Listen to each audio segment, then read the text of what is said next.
Over here, over here.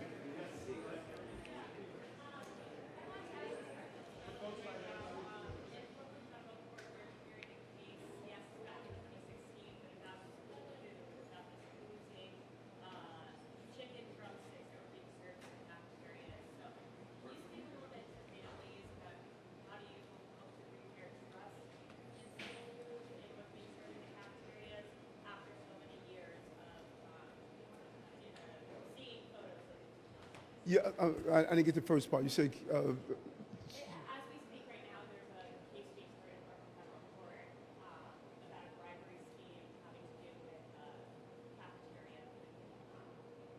right. So you said speak to, and you want me to speak to what? Spain the families. What? Yeah. No, and I think that, and that's the role that the chancellor.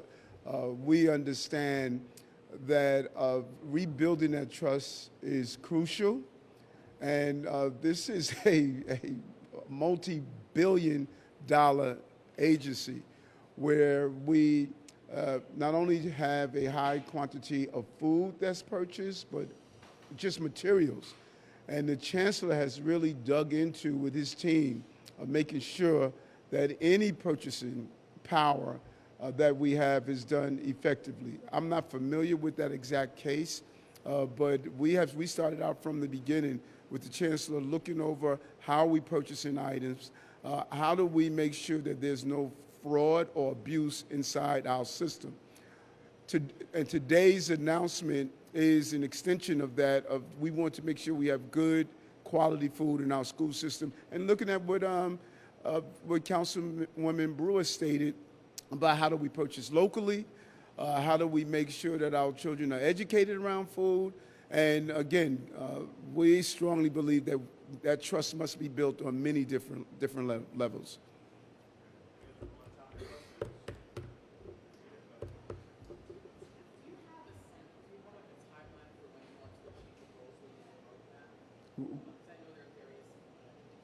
You want to talk? Sure. Thank you for that question.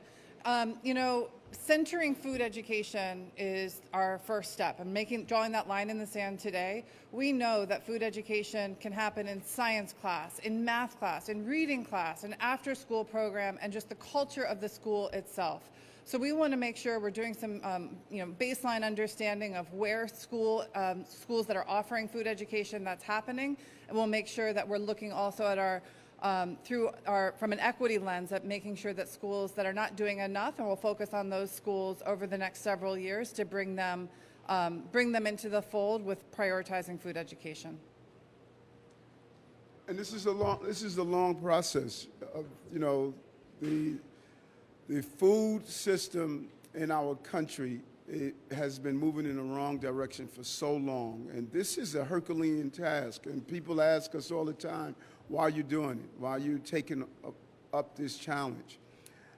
Like we've done in so many challenges. And we know it's not going to be perfect. It's not, all of a sudden, you're not going to go from hamburger to health.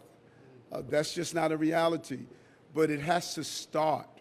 And that is what this chancellor is willing to do. The chancellor is saying, if we start here, we show the good results, we match it with what we're doing in health and hospital with plant-based meals. There's a default menu. We match it with what we're doing in every place that we're feeding people. It will continue to grow, and we will see the results we're looking for. But it has to start. And so many people have been afraid to start because how large the task is, and there's so many other issues we're dealing with that we'd rather say, let's just ignore that and let's just focus on the grades of students. No. What good is a student with an A grade that is breathing out of a pump because of asthma, or that's dealing with the continuation of taking insulin because they have type 2 diabetes? Being economically healthy but physically unhealthy is not what we want to produce. We can do it all at the same time.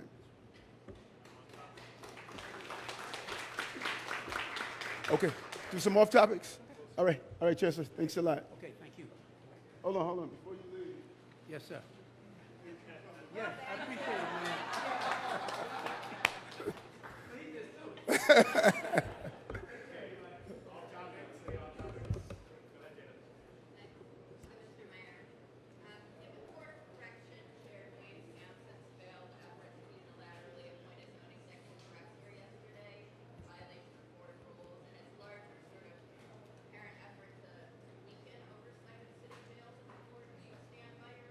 No, say it again.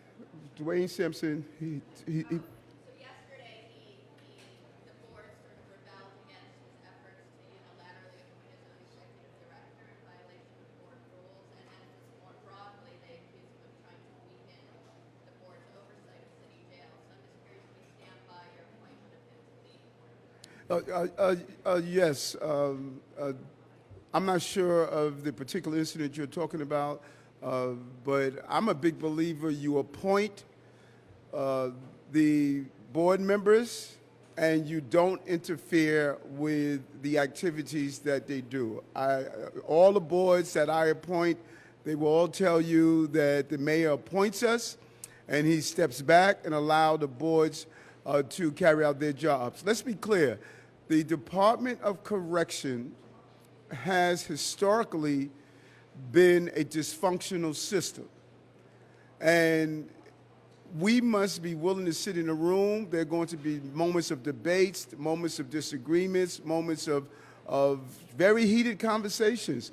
But it's healthy. That's what our society is about. Our society is about healthy debates. We could disagree without being disagreeable.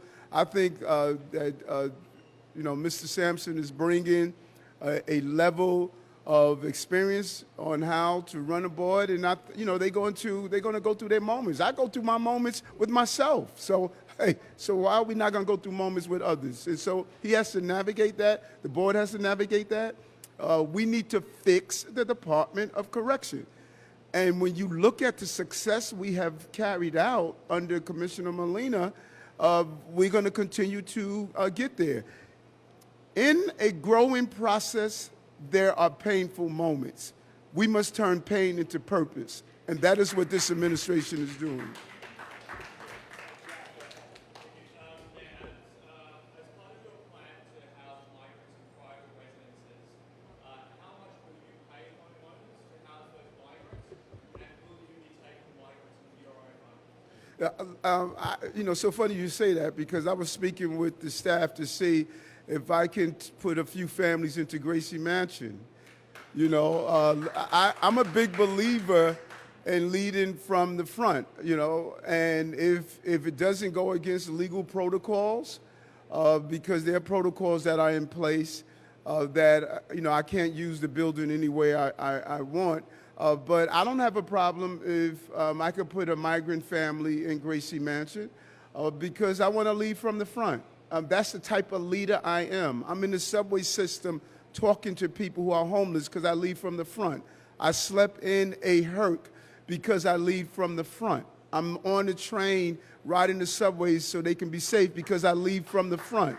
I want to eat healthy so that people can eat healthy because I lead from the front. Generals don't send their troops into battle and ask how is the war. They lead their troops into battle. I'm a general that leads my troops into battle. So yes, I'm more than willing to use whatever space I have to deal with this crisis. We're looking at the plan of how do we take the $4.3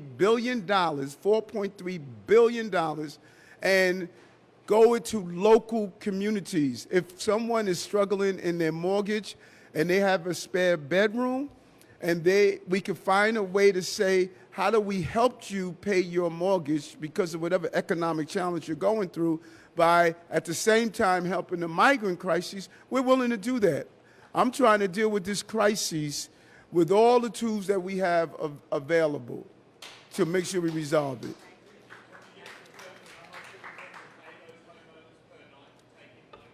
Well, what we're doing with the churches is $125 a night, and we are looking at the same version of how do we do it cheaper than what we're paying now. And so all this is part of the concept.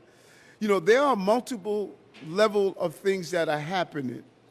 And so while we're looking long-term as looking at private residents, we're dealing with what we have in front of us right now. So we're not just focusing on one aspect of this. We're thinking long-term ahead. If we don't get the help that we need from the national government, I got to solve this problem. That's what I want people to really understand.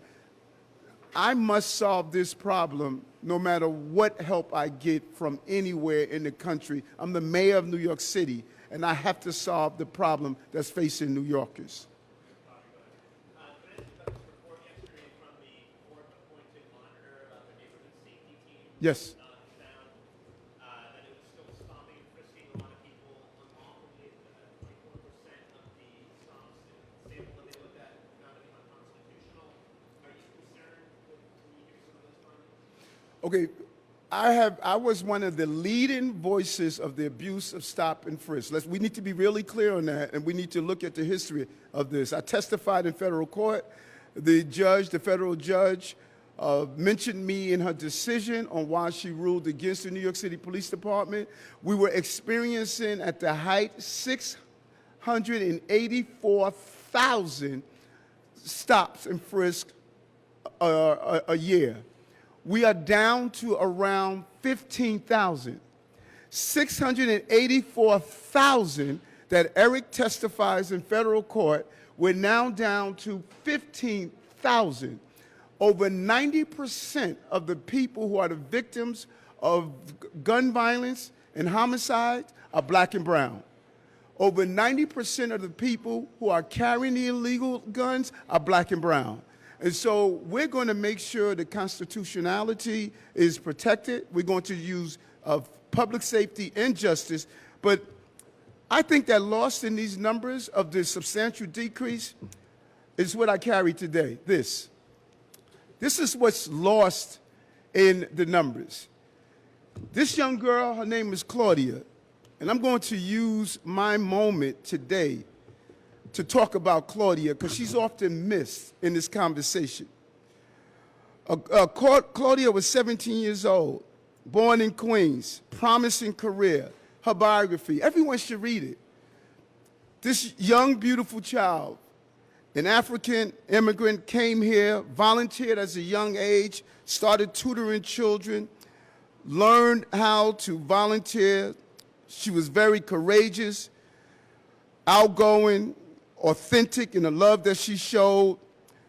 The skills she learned, she passed on to other children. She joined the Boys and Girl Clubs of Queens. Her interest was in giving fashion and showing young people how to use fashion to improve her life.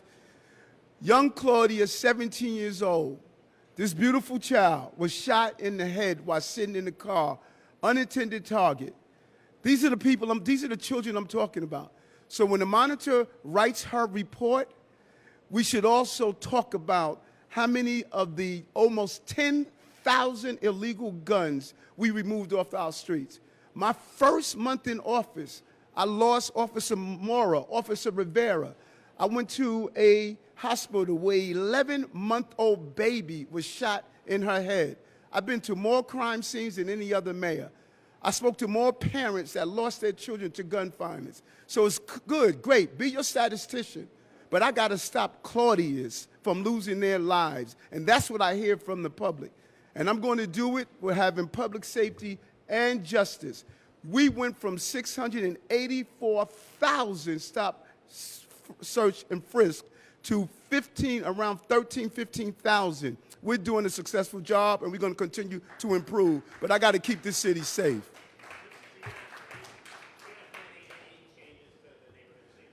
We're constantly a change in motion, constant change in motion. But I hear people say they want to get rid of the neighborhood safety teams. It's not about the teams. It's about ensuring the proper enforcement of the laws in our city. And that's what we're going to do. So it doesn't matter what team you're on. We're all part of Team New York. And Team New York means public safety and justice. We could have them both. And when you look at the numbers don't lie. 684,000 when I fought against the abuse of stop, question, and frisk, now down to 15,000. I don't know the exact number, but we have a substantial decrease in the numbers. Any tool that's abused is the wrong tool to be abused. We are not going to allow any abuse of the tools. But I never want us to forget why we're doing this. We're doing it for Claudias in this city. Too many young people are using guns. Too many young people are the victims of gun violence, and no one seems to care that is constantly doing a statistical analysis. I got to do the analysis of over 90% of the people who are using guns are black and brown. Over 90% of the victims are black and brown. That's a real number that we cannot ignore.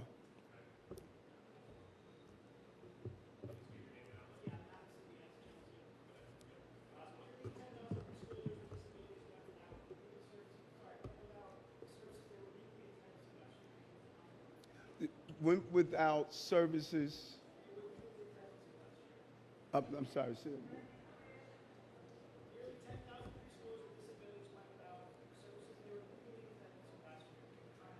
again. Yeah, we need to look at that analysis and that report. Of the issues that we saw was around child care for those with disabilities, which we came in and changed the scenario to make sure that we had seats available for those with disabilities.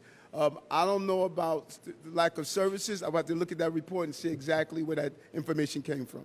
Okay, thank you.